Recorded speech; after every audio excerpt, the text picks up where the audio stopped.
Welcome to the topic discussing electronic remittance advice. In this case, we are using a sample from Blue Cross and Blue Shield of Tennessee called Blue Care. This actually comes directly from the Blue Care website. We're going to discuss the areas of the EOB before we go on to talk about what might be necessary to determine whether an appeal is appropriate or not. So in this first column, we have the patient account information, which includes the last name, the number, and the social security number. Please note that all of these patient data is made up. In the second column, again, still under the heading of patient information, we have the patient's first name, middle initial, and enrollee ID. Now, this may be a little bit difficult to read at first, but you'll notice that last name is on top of the three line items here.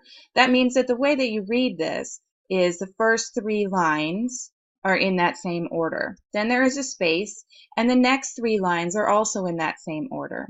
So the next patient, down a few more lines, is also in that same order. Last name, account number, social security number. That will be true all the way through this particular EOB.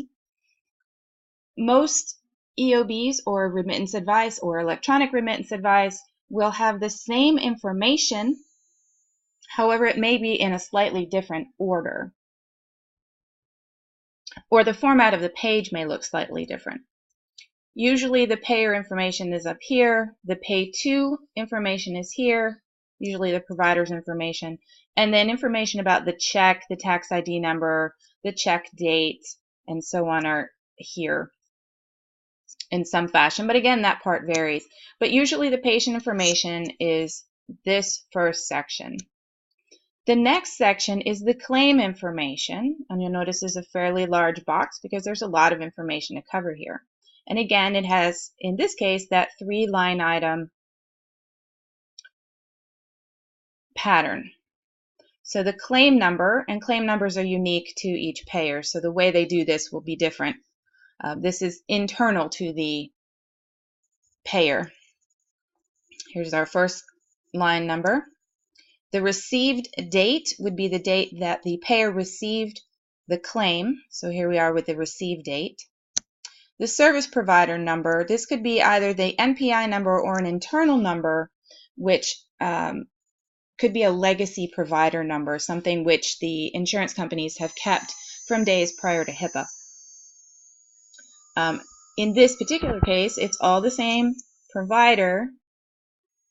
Okay, so that means that this particular check went to this one single provider. If there had been a mid-level provider, for example, under the license of the doctor, then this service provider number might be different. But generally, a check is cut to one provider at a time unless they're being supervised by another provider or if it's a facility. All right, again, we have a new column, which is date of service. This is the from date and then the to date.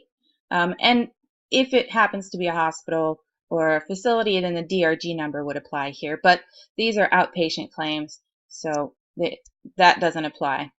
And so we have the same date of service.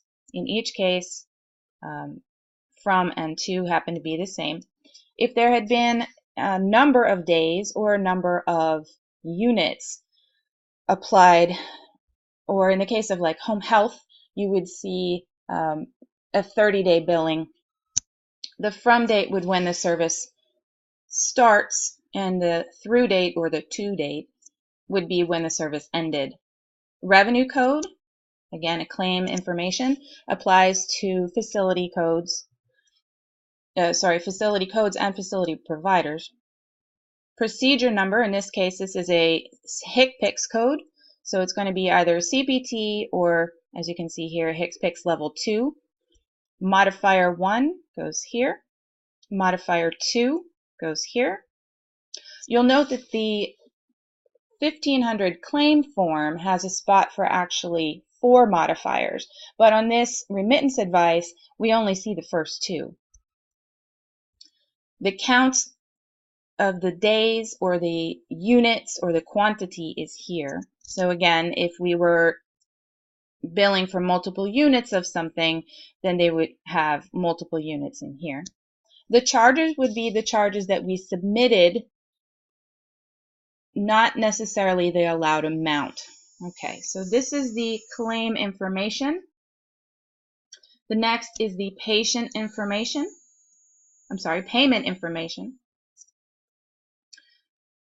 So we have non-covered charges and a note, contractual adjustments and a note, the amount that is the deductible or copayment, which goes to the patient, anything that should go to a secondary insurance, the net payment from the payer, and then the amount that the patient would owe to the provider. Now, in this case, our huge funny, patient funny huges,